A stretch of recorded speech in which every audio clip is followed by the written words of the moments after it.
चेत गोविंद आराधिए होवे आनंद कणा, संत जना मिल पाइए रसना नाम भणा। अब आध्यात्मिक यात्रा वास्तव में आरंभ होती है चैत्र मास से। भूमिका में जो आत्मा थक कर शरण में आई थी, अब चैत्र में उसे दिशा मिलती है। चेत केवल एक महीना नहीं बल्कि चेतना का जागरण है।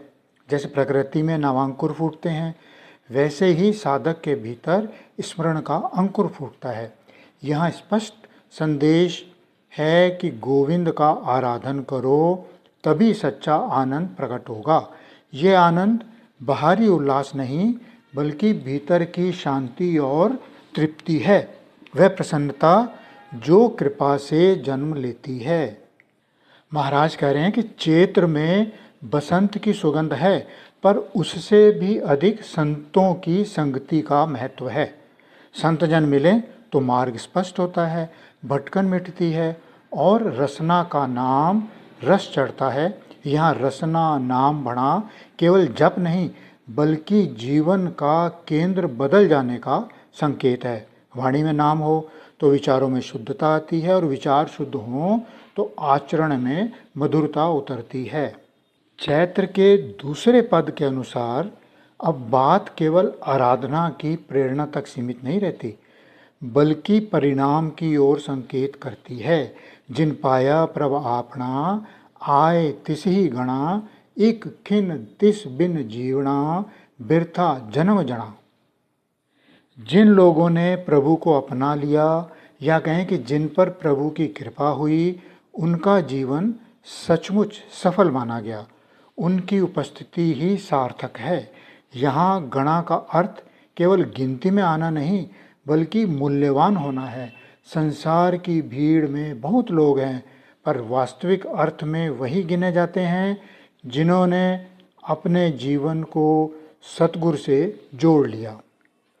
प्रभु के बिना एक क्षण का जीवन भी व्यर्थ है, पर यह अतिशयोक्ति नहीं बल्कि अनुभूति की तीव्रता है। जब आत्मा को मिलन का स्वाद आता है तब वह जानती है कि उसके बिना बिताया गया हर क्षण अधूरा था। ऐसा नहीं कि सांस नहीं चल रही थी, पर जीवन का अर्थ नहीं था।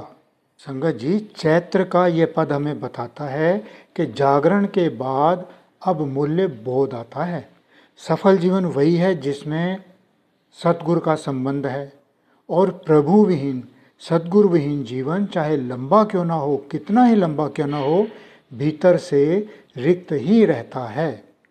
और अब तीसरे पद के अनुसार, जल थल महियल पूरिया, रविया विच वणा, सो प्रभ चित न आवई कितना दुगना।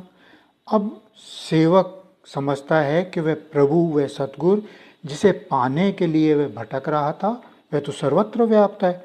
जल में, स्थल में, आकाश में, वन उपवन में सृष्टि का कण कण उसी की उपस्थिति से भरा है। वह दूर नहीं, छिपा हुआ भी नहीं, अनुपस्थित भी नहीं, बल्कि हर दिशा में, हर तत्व में रचा बसा है। प्रकृति का यह विस्तार अब केवल दृश्य नहीं, दिव्यता का प्रमाण बन जाता है। पर विडंबना यह है कि हम साधारण जीव जो सर्वत्र व्याप्त है वही चित्त में नहीं आता। आंखें संसार देखती हैं पर दृष्टि उस सर्वव्यापक सत्ता को नहीं पहचान पाती, और यही विस्मृति दुख का मूल कारण बनती है। जब सतगुरु का स्मरण नहीं, तब मन अपनी ही इच्छाओं, भय और अपेक्षाओं में उलझ जाता है। तब हर परिस्थिति भारी लगती है। दुख की गणना करने बैठें तो उसका कोई अंत नहीं। संगत जी, यह पद हमें बताता है कि प्रभु अनुपस्थित नहीं है।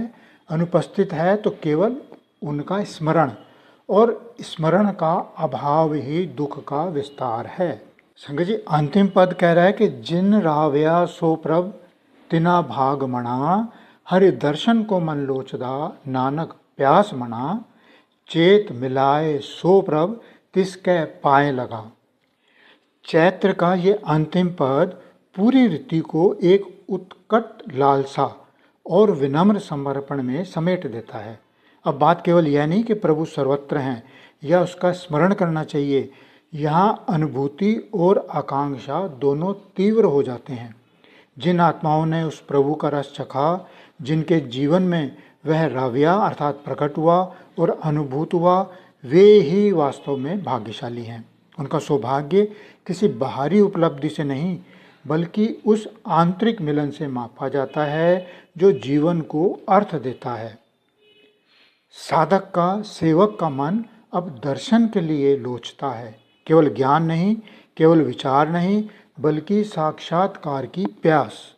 वह प्यास बेचैनी नहीं बल्कि प्रेम की अग्नि है। वह जानता है कि प्रभु का मिलन कृपा से ही संभव है। इसलिए अंततः वही निवेदन लौट आता है कि हे प्रभु, हे सतगुर, यदि तू चाहे तो इसी चेत में मिलन हो सकता है। और जब मिलन हो जाए तब आत्मा विनम्र होकर उसके चरणों में गिर जाती है, पड़ जाती है। संगत जी, इस प्रकार हम कह सकते हैं चैत्र मास आत्मा की यात्रा का नव प्रभात है। आराधना से आनंद तक, सत्संग से नाम रस तक, सर्वव्यापकता की पहचान से भीतर की प्यास तक और अंततः कृपा द्वारा मिलन की आकांक्षा तक। और यह बसंत केवल प्रकृति का नहीं, चेतना का बसंत है। आइए अरदास करते हैं। हे सच्चे पिता सतगुरु जी, घर विच खुशियां दा वादा करना, दुखा पापा दा नाश करना, सरबत दे कारज रास करने, दुखा दुखड़ियां तो हथ दे के बचाई रखना ते अपने नाम नाल जोड़ी रखना। बोल साचे दरबार की जय।